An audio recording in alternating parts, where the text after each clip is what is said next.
Last Friday, the first ever Hocking Hills Music Festival kicked off in Rockbridge, Ohio, with Appalachian musical artists and small vendors. Talkin' Quinn, a craft maker from the Plains, was one such vendor who was selling her goods at the festival. A lot of my materials are sourced through working with a game processor in Amesville off of 329. And so I skin the deer to get the hides that I use for my hide tanning class that happens in November, and then also for the leather I use for my materials, and get the deer legs to use for my jewelry.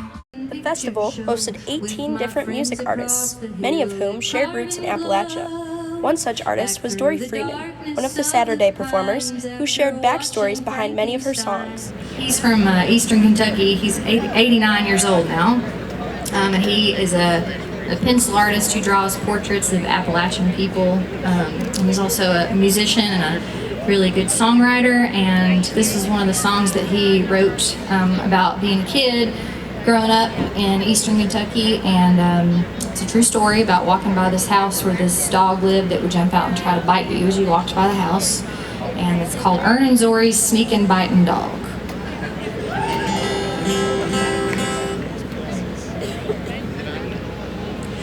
Oh, the night was black, this tie him up, that dreaded rascal pup. I'd be happy as a Jesse Milnes and Emily Miller also shared anecdotes behind their songs during their set on Saturday afternoon. He lived a long and interesting life, and this is a song I wrote about something that happened to him in his childhood. My great-grandfather, his father, was a veterinarian and was through sort of anti-immigrant, anti-German bias and just, ignorance, was accused of poisoning the town's water supply in their little town in Kansas, and they were sort of run out of town. This is the story of that. This is my grandfather Paul and his sister Ruth. The crowd seemed to instantly connect with the band Dawna when it was their time on stage. Okay, we'll do rock and roll. Okay. Doug, what do you want?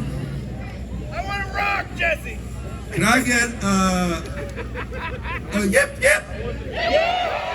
Yeah!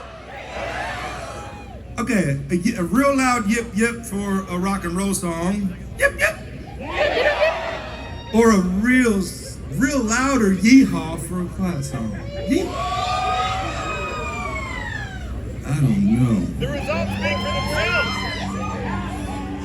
After a weekend spent in the sun listening to Appalachian music and spending time with friends, it's safe to say this won't be the last Hocking Hills Music Festival.